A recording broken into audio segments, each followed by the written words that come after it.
السلام عليكم مشاهدينا الكرام، مرحبا بكم معايا في فيديو جديد على القناه ديالي. كنتمنى الفيديو ديالي يلقاكم ان شاء الله وانتم في احسن الاحوال. اليوم بغيت نحضر واحد العشيوه وقلت علاش لا ما نحلش هكذا الكاميرا ونشاركها معكم. بالنسبه لهاد العشيوه راه ساهله ماهله وان شاء الله تنال الاعجاب ديالكم، ومن طبيعه الحال غادي يكونوا بزاف ديال الناس اللي كيعرفوا ليها. اليوم بغيت نشاركها بواحد الطريقه جديده وقلت نشارك معكم هاد الطريقه ديالي في لي باط غراتيني. بالنسبه لهاد لي باط غراتيني عندي هنا لي باط اي نوع بغيتو ديال لي باط، ماشي ضروري هاد النوع هذا. نتوما كيبقى لكم الاختيار النوع ديال لي باط اللي كيعجبكم وكيعجب وليداتكم. خديت هنايا الكوكوط، درت فيها الماء يسخن، غادي نضيف ليها جوج ورقات ديال سيدنا موسى وشويه ديال الملحه، وغادي نخلي الماء حتى يطيب، وغادي نضيف ليه هاد لي باط. راه الطريقه ديال الطياب ديال لي باط راه سهله، كلشي كيعرف يديرها. كما قلت لكم انا ديما كنبغي غير نشارك معكم الطريقه ديالي انا. بالنسبه للبنات اللي باقيين صغارات هكذا واللي كيدخلوا اول مره الكوزينه، كنبغي نعطيهم هكا الوصفه بالتفاصيل. لكم مع الفيديو وكنتمنى تدعموني باللايك، واللي مازال ما تابوناش في القناه تابونا ان شاء الله، باش هكذا بالفضل ديال الله والفضل ديالكم تزيد القناه ديالتي تكبر. علاش لا؟ كنتمنى منكم عافاكم تبارطاجيو القناه ديالتي هكذا في الواتساب الفيسبوك باش هكذا الانستغرام، وكنتمنى تدخلوا عندي الانستغرام ديالي اللي هو يوميات المتواضعه. دابا كما قلت لكم من بعد ما سخن الماء درت شويه ديال الزيت النباتيه ودرت لي باطي طيبو، وهنا خديت واحد البصيله اللي قطعتها هكذا مربعات صغيورين كما كتشوفوا، كتشلضوها مزيان مزيان. وخديت هنا الفلفله. انا كما قلت لكم راه ديما كنشارك معكم الطريقه ديال الاحتفاظ ديالي بالفلفله هكذا باش ما تخسرش ليا. كناخذها وكنغسلها وكنقطعها مزيان وكنحتفظ بها في المجمد. راه شحال مره شاركتها معكم، هانتوما غادي نوريها لكم.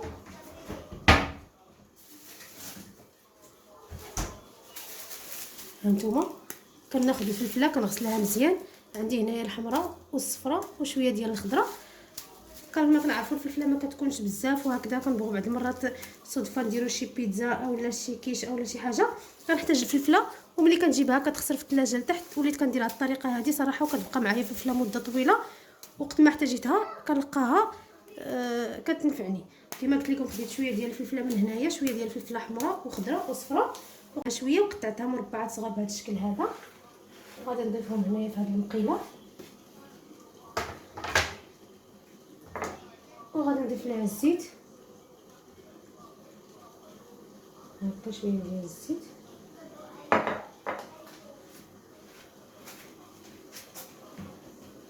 وغادي نضيف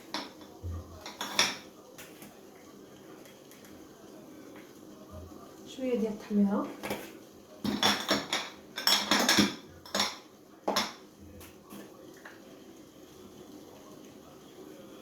ومليحه،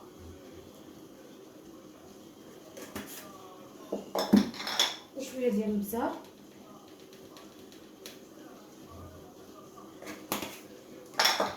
والحرقوم،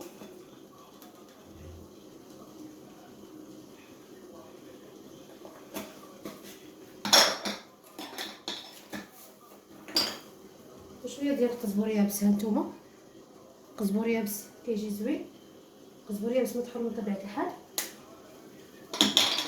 صافي غادي ندير هاد الحشوه هذه تقلى ليا مزيان.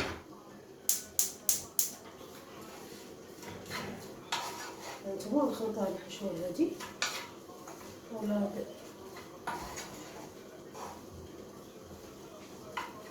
الفلفله والبصله هكا مزيان، بدات ندمج معاهم العطريه.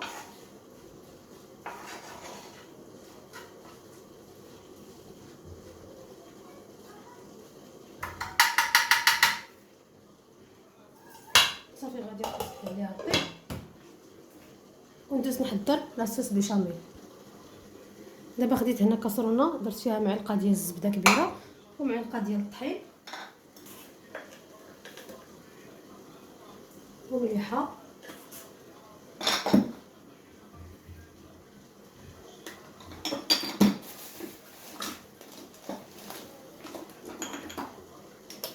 وغندير شويه ديال الكوزه. انا عندي هنا كوزه مطحونه تقريبا راس معلقه ديال الكوزه، شويه ديال البودره ديال الثومه، هادي كيبقى غير نسيمات، والبزار،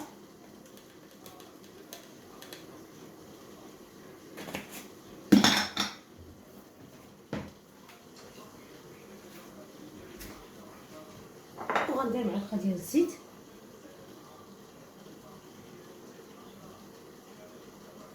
صافي غندير كلشي فوق عافيه من هنا ونحركها حتى تذوب لينا هاد الزبده هادي، وغنبقاو نزيدو لها الحليب بشويه بشويه. الطريقه ديال لاصوص بيشاميل راه سهله. غادي نجيب هاد الحشوه على يد الخيط ديالها،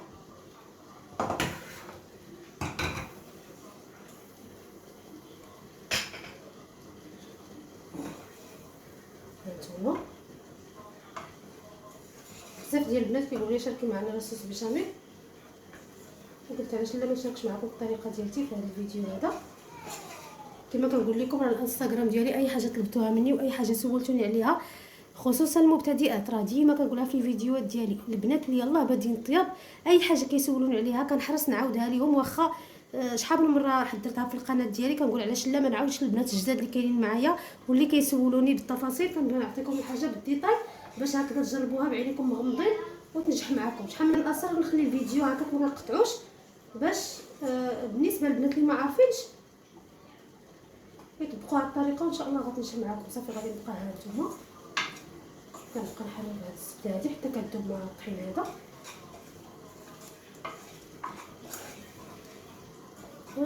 شويه عليكم هكا راه كيما شفتوا راه دخلنا ان شاء الله غتكون معكم حتى شي حاجه.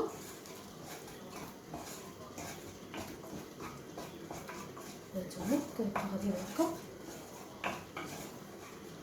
حتى كتذوب هاد الزبده هادي.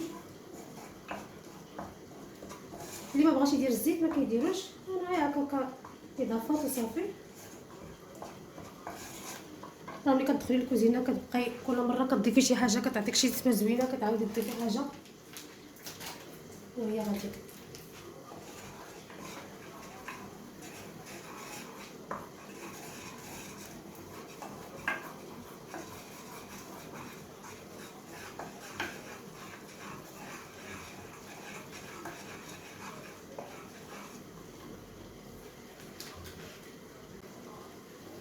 صافي. غادي ندير الكاس ديال الحليب الاول،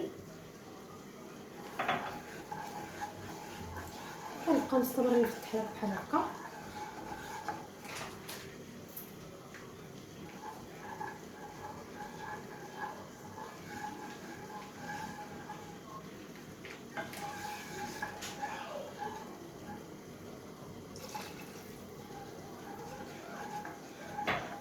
صافي غادي نبقى نحرك بهذه الطريقه. العقد ديال البيشاميل غير ما تحبسوش تحرك، غتبقاو مستمرين بهذه الطريقه هذه حتى يعقد لكم البيشاميل. ملي عقد دابا البيشاميل وطيب ليا الحشوه ديالي ونصفي هاد لي باط هادي نرجع نكمل معكم الطريقه ديال هاد لي باط غراتيني. وصافي ها هي لاصوص ديال البيشاميل اللي حضرت معكم جات على هاد الشكل هذا. دابا غادي نخليها جانبا. لي باط حتى هي راه صفيتها ودرتها في هاد البول هذا. صافي دابا غادي نطفي على هاد الحشوه هادي ديال البصله والفلفله. نخليها مزال شويه. هاد المرحله هادي ديال هاد الحشوه بامكان لكم اللي بغى هاد المرحله هادي اللي بغى يدير صدر ديال الدجاج قطعوه مرسومات حتى هو وضيفوه مع هاد الحشوه هادي.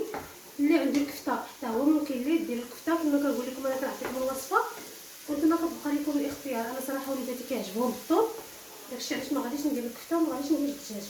غادي نخلي هاد كيما الا بغيتو ديروا الدجاج ولا الكفته راه غديفوها بطبيعه الحال من الاول باش طيب مع هاد البصله والفلفله. بغيتو ديروا الطون راه حتى ها كطيب هاد الحشوه مزيان. عاد كنضيفوا الطون وكنخلطوا كلشي. خليكم معايا نطفي على الفلفله والبصله ملي طيب نكمل معكم. صافي دابا كما شفتوا هنايا خديت لي باط وناخذ نضيف عليها هاد البصله والفلفله اللي نشحط مزيان هنايا.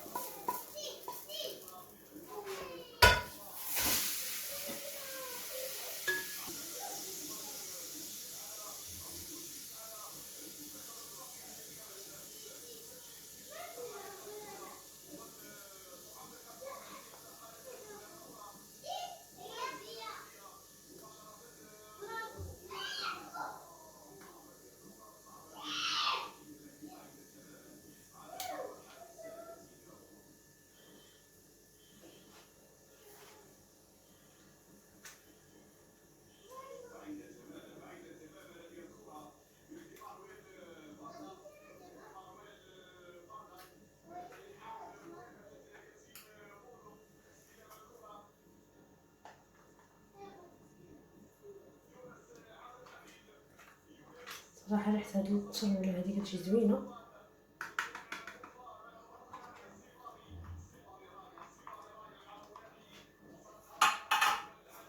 صافي غادي نخلطو كلشي هكا.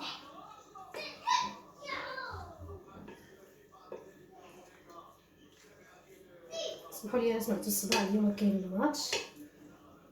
كنتمنى ان شاء الله المغرب ديالنا يفوز في هذا الماتش هذا ويحمر لينا وجهنا كما ديما. هما كيتفرجوا وانا كنحضر لهم هكا العشاء.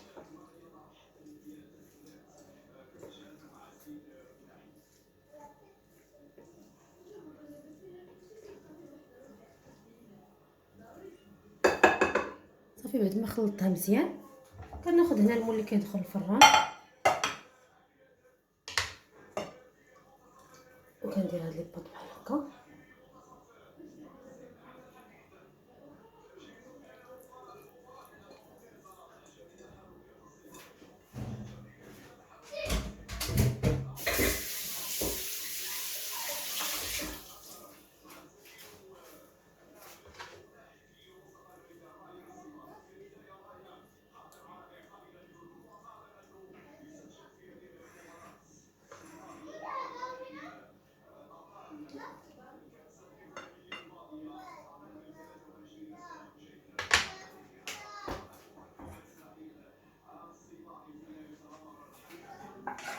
وكنحركو الصوص بحال هكا من الفوق.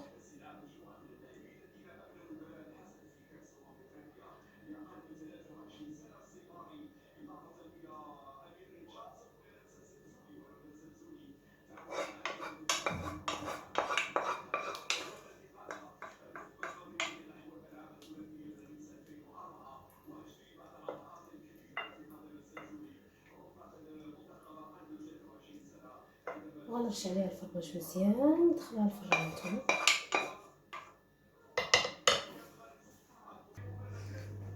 صافي هنايا نبقاو نرشو الفرماج مزيان.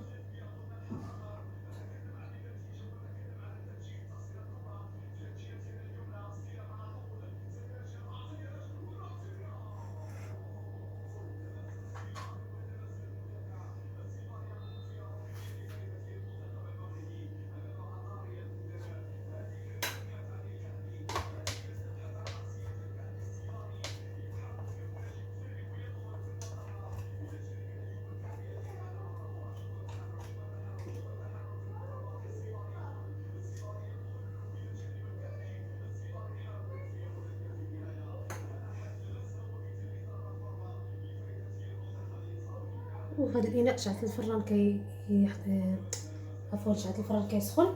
صافي دابا ندخل الغطان ديالنا الفران ومليطيب ان شاء الله. نشاركو معكم راه كلشي طايب، غير يتغطى شويه ونشارك معكم كيفاش جا.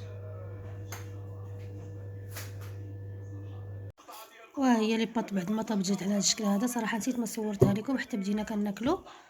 جات صراحه لذيذه ان شاء الله تنال الاعجاب ديالكم.